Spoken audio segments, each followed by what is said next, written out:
Welcome सारे दर्शकों का, ऑस्ट्रो व्यूवर्स का। मैं एस्ट्रोलॉजर रोहन शिंदे इस नई वीडियो में आप सभी का मैं स्वागत करता हूं। आज का हमारा वीडियो है एक्वेरियस एसेंडेंट या कुंभ लग्न के लिए साल 2026 कैसे जाने वाला है। जी हाँ, अगर आपका कुंभ लग्न है या एक्वेरियस एसेंडेंट है तो इस वीडियो को अंत तक जरूर देखिए। अभी हम हमारी प्रेडिक्शन शुरू करते हैं। देखिए, कुंभ लग्न या एक्वेरियस असेंट के लग्नेश होते शनिदेव, जो कि पहले भाव के भी स्वामी हैं, और उसी के साथ साथ वो द्वादश यानी 12वें भाव के भी स्वामी हैं। शनिदेव का गोचर अभी दूसरे भाव में यानी कि मीन राशि में पाइसेस इसमें चल रहा है, जहां पे शनिदेव अपने दूसरे भाव में जाने से बहुत ही अच्छे परिणाम देने वाले हैं या बहुत ही अच्छे पॉजिटिव परिणाम देने वाले हैं। यहाँ पे जिन जातकों की कुंभ लग्न होगी, शनिदेव की दशा अंतर्दशा है, वो लोग देखेंगे कि उनकी फॉर्चून राइज हो जाएगी। जो भी वो काम कर रहे, जो भी वो हार्डवर्क कर रहे, उसकी सही कीमत उन्हें मिलेगी। उनको बहुत सारी नई अपॉर्चुनिटी 2026 में मिलने वाली है। उनकी इनकम राइज होने वाली है। उनके लिए फेवरेबल बिजनेस कर रहे हैं तो बिजनेस या जॉब में अलग अलग अपॉर्चुनिटी मिल सकती है। उनकी फैमिली कंडीशन भी से बहुत अच्छी रहेगी। अगर कुछ फैमिली रिलेटेड इश्यूज चल रहे तो वो इस साल सॉल्व होते दिखाई दे रहे। फैमिली की इनकम अच्छी रहेगी, फैमिली से सपोर्ट अच्छा रहेगा, और उसी के साथ साथ ओवरऑल उनके लिए स्टेडी इनकम रहेगी। तो अगर आपका एक्वेरियस असेंडेंट या कुंभ लग्न है और शनिदेव की दशा अंतर्दशा रही है तो साल 2026 आपके लिए बहुत ही अच्छा जाने वाला है। इसके बाद हम आते हैं अगले ग्रह के ऊपर, जो है गुरु। गुरु या बृहस्पति जुपिटर, जो कि दूसरे भाव के भी स्वामी है और 11वें भाव के भी स्वामी है। तो अगर आपका एक्वेरियस असेंडेंट या कुंभ लग्न है तो गुरु अपने ही पूरे साल 2026 में अपनी दशा अंतर्दशा में अच्छे रिजल्ट नहीं देने वाले। यहाँ पे गुरु का गोचर अभी तो वो पंचम भाव में वक्री चल रहे मिथुन राशि में, फिर वो वक्री से मार्गी हो जाएंगे, फिर वो अपने छठे घर यानी अपने उच्च राशि कर्क में जाएंगे, और फिर वो लगभग 1 नवंबर के आसपास 2026 में वो अपने सिंह राशि में जाएंगे, सातवें घर में। तो पूरा जो गोचर है वहां पे गुरु की दशा अंतर्दशा आ रही है। और अगर आपका कुंभ लग्न है तो गुरु अच्छे रिजल्ट्स आपको परिणाम नहीं देने वाले, ज्यादा करके वो नेगेटिव या खराब परिणाम देने वाले। यहाँ पे आप क्या कर सकते हो रेमेडी के लिए? आप हर गुरुवार को गुरु फास्ट कर सकते हो अगर आपका कोई हेल्थ इशू नहीं है तो। और सूर्यास्त के बाद आप खाना खा सकते हो, एक टाइम का उपवास कर सकते हो। लेकिन अगर आपकी हेल्थ इशू है तो आप उसको टाल भी सकते हो। फिर आपको हर गुरुवार यानी गुरु की होरा में, जो कि सुबह 7 से लेके 8 बजे के बीच में रहती है, वहां पे आपके घर पे अगर कोई शिवलिंग है तो उसके ऊपर जलाभिषेक करके इस वैदिक मंत्र के साथ कम से कम 21 बार उसके ऊपर बेलपत्र चढ़ाना है।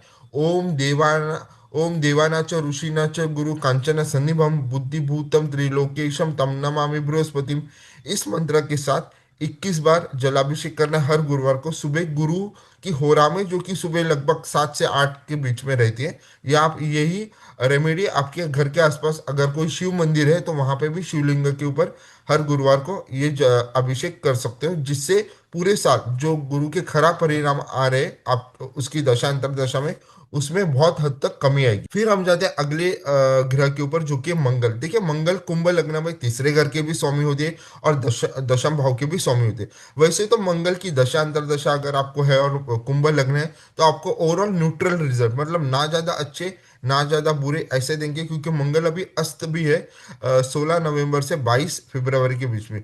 उसी के साथ मंगल अपने पॉजिटिव परिणाम देने लगेंगे 23 फरवरी से 1 अप्रैल के बीच में। जी हाँ, 23 फरवरी से 1 अप्रैल अगर आपको मंगल की दशांतर दशा है और कुंभ लग्न है तो आपको मंगल पॉजिटिव परिणाम देंगे। बस एक ही चीज है कि आपके जन्म के राहु बहुत ही अच्छे होने चाहिए, क्योंकि वहां पे मंगल राहु के साथ लगन में कुंभ राशि में युति करेंगे। तो अगर राहु खराब बैठे हुए तो फिर वापस से मंगल भी खराब रिजल्ट देंगे। लेकिन कहीं अगर आपकी जन्म पत्रिका के राहु अच्छे बैठे हुए तो मंगल अच्छे रिजल्ट्स देंगे 23 फरवरी से 1 अप्रैल के बीच में।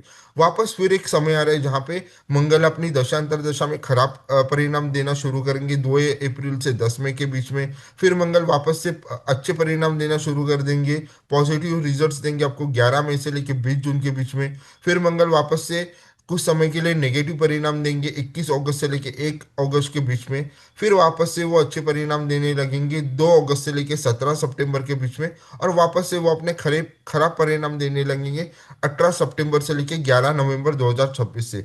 और फिर से वो अपने अच्छे परिणाम देना शुरू करेंगे अपने गोचर द्वारा 12 नवंबर से पूरे दिसंबर एंड में। तो अगर आप देखो तो अगर आपकी मंगल की दशा या अंतर्दशा इस साल आ रही है और कुंभ लग्न है, तो आपके लिए ओवरऑल मंगल की दशा अंतर्दशा मिक्स रिजल्ट्स लेके आ रही है। लेकिन जहां जहां पे भी पॉजिटिव रिजल्ट्स है उस समय में आप तीसरे और दशम भाव से रिलेटेड आपको शुभ समाचार मिलेंगे। इस बात का ध्यान जरूर रखिए। फिर हम आते हैं शुक्र के ऊपर। देखिए शुक्र जो है वो एक योग कारक ग्रह होते हैं कुंभ लग्न के लिए, क्योंकि वो एक केंद्र यानी चौथे भाव के भी स्वामी है और त्रिकोण यानी एक नवम भाव के भी स्वामी है। तो शुक्र की दशा अंतर्दशा आपको चल रही है कुंभ लग्न होके, तो आपके लिए पॉजिटिव परिणाम ही मिलेंगे 25 मार्च 2026 तक। फिर शुक्र वापस से कुछ समय के लिए अपने नेगेटिव परिणाम देना शुरू करेंगे 26 मार्च से लेकर 18 अप्रैल 2026 तक। फिर से शुक्र अपने पॉजिटिव परिणाम देना लगेंगे आपको 19 अप्रैल से लेकर 7 जून 2026 तक। फिर शुक्र आपको वापस से एक बार नेगेटिव परिणाम देना शुरू करेंगे 8 जून से लेकर 3 जुलाई 2026 तक। फिर शुक्र वापस से अपने पॉजिटिव परिणाम देना शुरू करेंगे 4 जुलाई से लेकर 31 जुलाई 2026 तक। फिर एक महीने के लिए शुक्र वापस से अपने नेगेटिव परिणाम देना शुरू करेंगे 1 अगस्त से लेकर 1 सितंबर 2026 तक। और फिर शुक्र वापस से अच्छे परिणाम देंगे 1 सितंबर से लेकर पूरे दिसंबर एंड तक। मतलब सितंबर से दिसंबर जो साल के आखिरी 4 महीने, वहां पे शुक्र बहुत ही पॉजिटिव परिणाम देंगे। उसके पहले तो शुक्र पॉजिटिव नेगेटिव इस तरह के परिणाम दे रहे हैं, लेकिन जहां पे भी पॉजिटिव परिणाम दे रहे हैं वहां पे वो चौथे भाव से रिलेटेड और नवम भाव से रिलेटेड आपको बहुत ही अच्छे परिणाम देने वाले हैं। यहाँ पे एक चीज है कि शुक्र 6 नवंबर से 21 नवंबर के बीच में वक्री रहेंगे।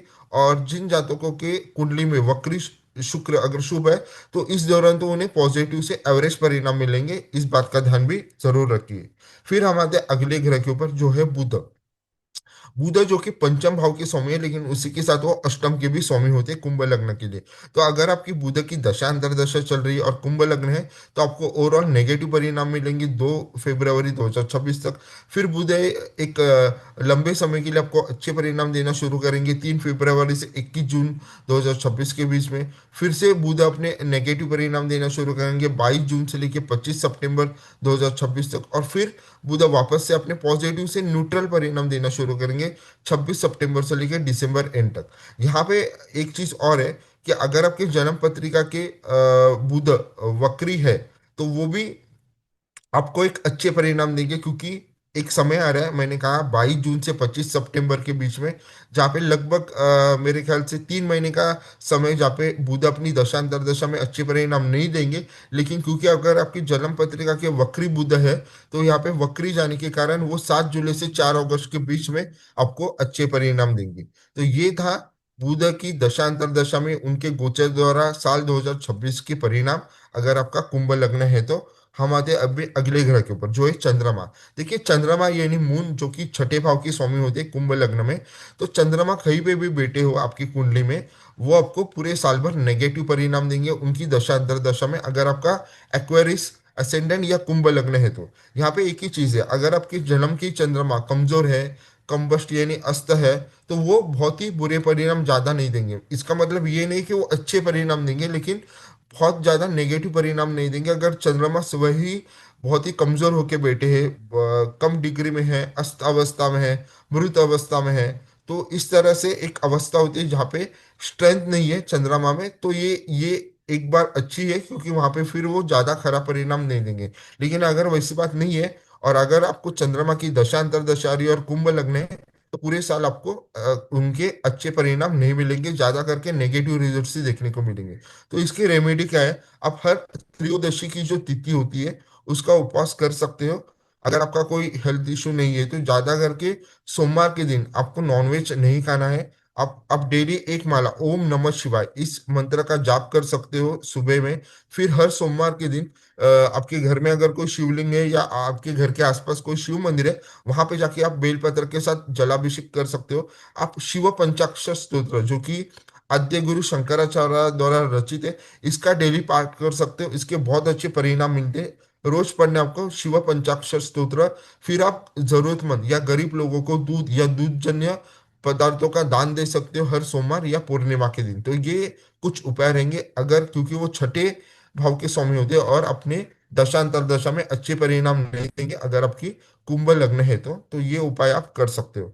उसके बाद हम जाते हैं सूर्य के ऊपर। सूर्य जो कि सप्तम भाव के स्वामी होते हैं कुंभ लग्न में। वैसे तो सूर्य अपने गोचर द्वारा ओवरऑल नेगेटिव परिणाम देंगे जनवरी से लेके 12 फरवरी 2026 तक। फिर सूर्य अपने अच्छे परिणाम देना शुरू करेंगे एक महीने के लिए, 14 फरवरी से लेके 13 फरवरी से 14 मार्च के बीच में। लेकिन यहाँ पे एक चीज है, वापस मैं कहूंगा कि यहाँ पे आपके जन्म पत्रिका के राहु अच्छे चाहिए, क्योंकि आप सभी जानते हो अभी राहु जो है वो आपके लगन में चल रहे हैं, कुंभ में चल रहे हैं। और सूर्य और राहु नैसर्गिक शत्रु है, लेकिन अगर आपके जन्म पत्रिका के राहु अच्छे हैं तो सूर्य के भी अच्छे परिणाम मिलेंगे। लेकिन अगर वो अच्छे नहीं बैठे हैं आपकी जन्म पत्रिका के राहु, तो यहाँ पे वो अपने खराब परिणाम देंगे। फिर सूर्य वापस से अपनी 15 मार्च से लेके 13 अप्रैल जो इनका मीन राशि में गोचर रहेगा वहां पे वो अपने खराब परिणाम देंगे। फिर वो अच्छे अपने उच्च राशि में जाएंगे 14 अप्रैल से।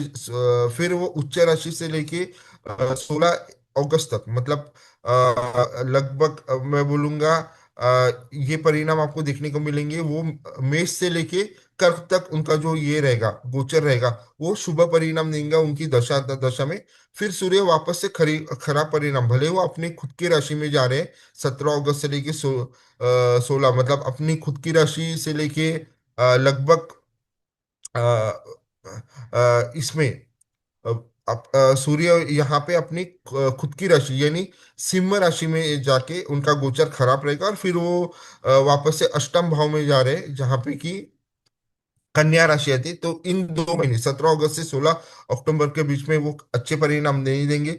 फिर सूर्य वापस से अपने अच्छे परिणाम देना शुरू करेंगे 17 अक्टूबर से लेके दिसंबर एंड तक। तो देखिए, क्योंकि सप्तमेश है जो कि हम शादीशुदा जिंदगी के लिए देखते हैं, पार्टनरशिप के लिए देखते हैं। तो जहां जहां पे भी सूर्य अपने नेगेटिव परिणाम दे रहे हैं और आपकी सूर्य सूर्य की दशांतर दशा आ रही है साल 2026 में कुंभ लग्नों के, वहां पे आपको उस रिलेटेड थोड़े से सावधानी बरतनी पड़ेगी। नहीं तो ओवरऑल देखे जाए तो मेजोरिटी सूर्य अच्छे ही परिणाम देंगे अपनी दशांतर दशा में कुंभ लग्न के लिए।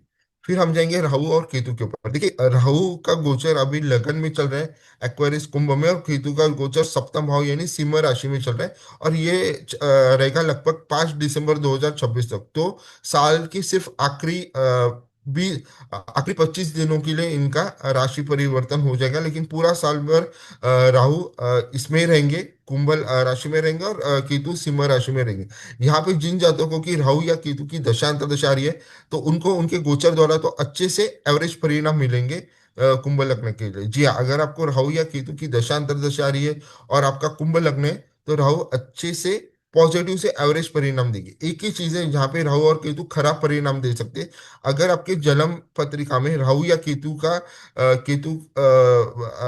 राहु या केतु बाधित हो रहे मंगल द्वारा, क्योंकि कुंभ लग्न में मंगल द्वारा बाधित हुए राहु केतु अच्छे परिणाम नहीं देंगे, फिर वो बहुत ही ज्यादा नेगेटिव परिणाम देना शुरू कर देंगे। तो हो सकता है आपके पहले भाव में मंगल हो या आपके सप्तम भाव में मंगल हो, और जहाँ पे राहु और केतु की मंगल के साथ युति हो रही हो या मंगल उनको देख रहे हो खराब होके कुंभ लग्न में, तो यहाँ पे राहु केतु अपनी दशांतर दशा में अच्छे परिणाम नहीं देंगे, क्योंकि यहाँ पे बहुत बड़े बादेश की भूमिका मंगल निभाते हैं कुंभ लग्न। तो इसकी रेमेडी क्या है कि आप राहु और केतु की दशा अंतर्दशा जो खराब चल रही है मंगल द्वारा, उसके लिए आप श्री विष्णु सहस्त्र नाम का जाप कर सकते हो। या अगर उसका उतना समय नहीं तो कम से कम एक माला तुलसी की आप ओम नमो भगवते वासुदेवाय नमः इस मंत्र का, तुलसी की एक माला का जाप जरूर करना चाहिए।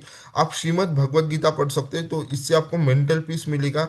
और जो डिस्टरबेंस आपकी लाइफ में आएगी राहु और केतु की पूरे साल में दशांतर दशा द्वारा, अगर वो मंगल से खराब हुए तो फिर इससे बहुत अच्छे परिणाम आपको देखने को मिल सकते हैं। तो ये था हमारे साल 2026 के ये प्रेडिक्शन। तो ये आपको कैसा लगा, आप हमें आपकी कमेंट कीजिए, इस वीडियो को लाइक कीजिए, और आपने अगर चैनल को सब्सक्राइब नहीं किया हो तो इस चैनल को सब्सक्राइब कीजिए। धन्यवाद।